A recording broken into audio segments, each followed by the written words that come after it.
separate na regulatory body for the social media ay napapanahon din po para po maiwasan yung mga pang-aabuso. Hindi po natin pipigilan yung mga opinyon na naaayon naman po sa batas, kumbaga opinyon na lehitimo.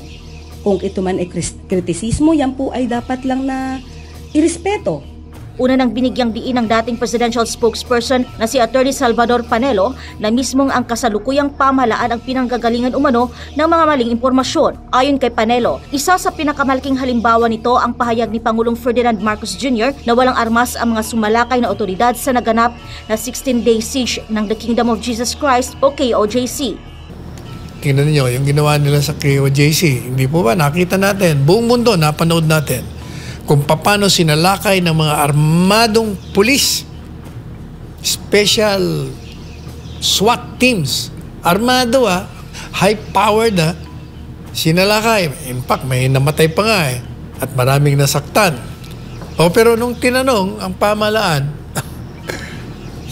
tinanong si Presidente ni Marcos Jr., sabi niya, wala namang armado doon. Hindi ba fake news yun?